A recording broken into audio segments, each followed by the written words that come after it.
dadi kapat mongko kalimotan kok kapat mongko kalimotan dolo patu pate hulo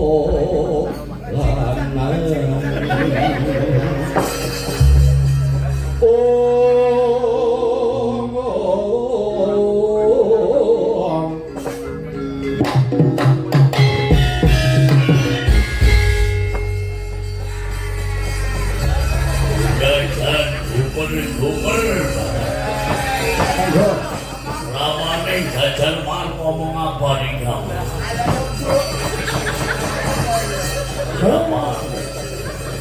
Silun apa kok?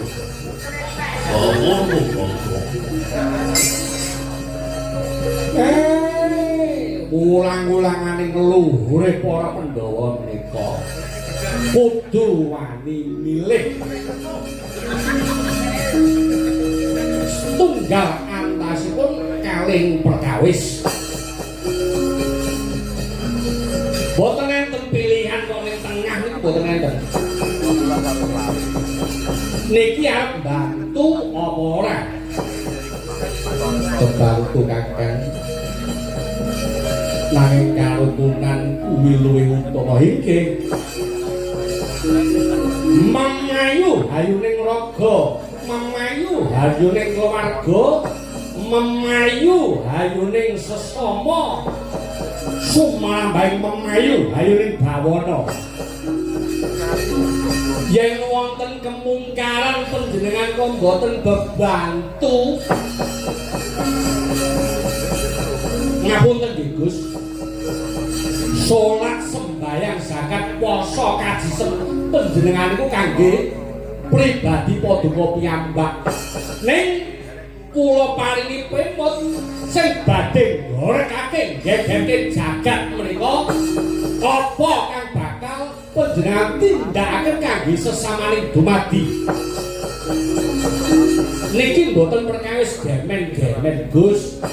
Nadyanto ngapunten kula pirsa, kula weruh boten nggone yen Sinun Prabu Puntadewa niku dikongkon perang terus perang niku boten wonten nggon-nggonane nika sing pun dikawal anak kula Bawor nika top-toping top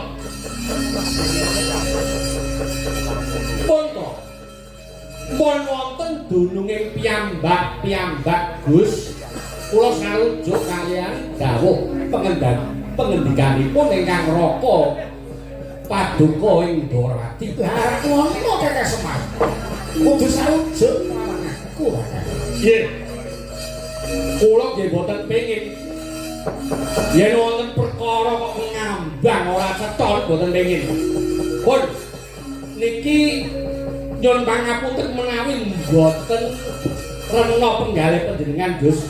Pun to. Nyuwun palilah jagat badhe ngerseni ucap panjenengan sabda Brahmana Raja. Menika dados alah tujuaning pengarep nggih Gus. Terus pimumpang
maring carita. Kowe ngerti? Ora. Kowe ngerti? Ora. Ceritane Sang Sinata urung suwe nggone dopok-dopokan mawi anget banget iki. Ya kuwi babagan Raja Iranya Bumi sing lagi digempur tong-tongan tanpa ampun maring tunggul Malayan negara Hastinapura. Tetap ana suara gembor-gembor jari kulo. Sapa janjane ya? Iya ora maning kejaba Raden Candra Lintang lan Dewi Candra Gini sing teka mawing gembala Sungkawa. Pada sekala kroco hudan tangis gejer pasewakan.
Menyang setang undangan dewa Witanari kumurna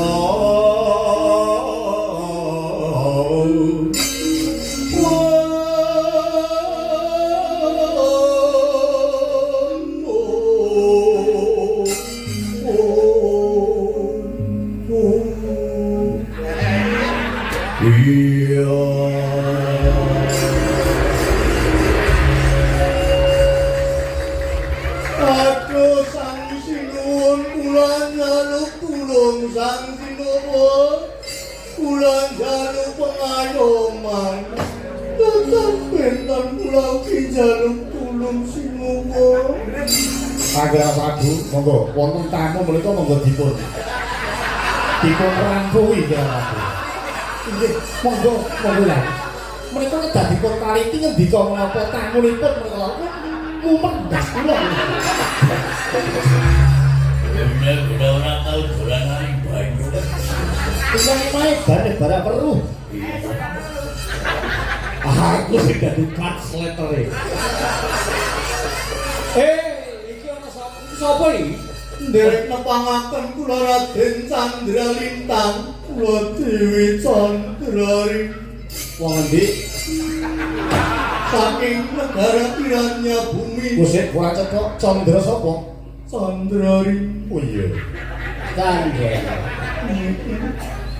Wong Iranya Bumi. Mangapa sih meniki? Kula njaluk pitulungan saha pengayoman nipun. Pilih negara Iranya Bumi sampun digempur tong-tongan angaring tunggul Malaya lan negara Hastina. Menapa maringkang kula damadamu ingkang kula damadamu Raden Anoman lan Purwaganti sampun kapracon danging amrang wis kalah saka pagarat. Mboten wonten malih kejaba paduka Sang Sinuhun Prabu Puntadewa ingkang kula suwuni pengayomanipun.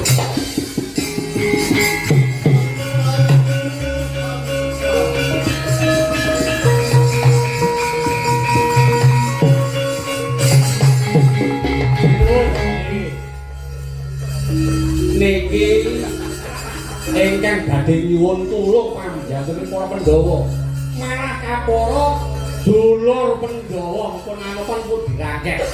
Pun.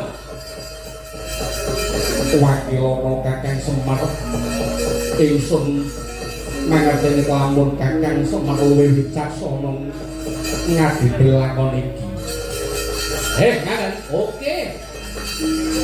Der iki wonten menapa to nggih sampeyan kok kantor kok oh iki sami nggih pun kesanipun kula sampeyan daya kemawon kesanipun dipun rampet injih inyo nggih mboten ngantos wong kiranya buli napa mau jenengmu napa Raden Candralintang Candralintang karo Dewi Candralintang menika ratu napa ana pamat nggih nek ratu nipun Prabu nek Raden niku salah satu mbok menawi ora iki sinuwun tresna kurang 5 menit kok sampun ngertos kok buku sampun riyen kula ngambil pawartos menika ngerti ta sampun monggo dijelasake tombok 150 nah ampun gampil nek bab menika mengke wong tesih wonten bantuan menika mboten ana Candralintang inggih yen Pangapura Nadyanto sejatine sing dadi penguwasa Ngamarta kuwi sinuwun Prabu Puntadewa nanging aku entuk panggilan kang bakal nemtokake lakon iki Ndara Werkudara wah wis Semar kok sik Semar kowe entuk panggilan apa entuk pelilah digendangi dhisik kok ngomong ayo Pak oh ya wis ya terus ya Ndara Werkudara dulur Bayu Ndika menika Ndara Anoman berangkat kira-kira semboyane sedulur tega warase aja nganti tega patine momo ora kedodok rasane sampeyan boten gelem bebantu kaya ngapa lembute ati Ndika mang bidal bantu niki Gus Oh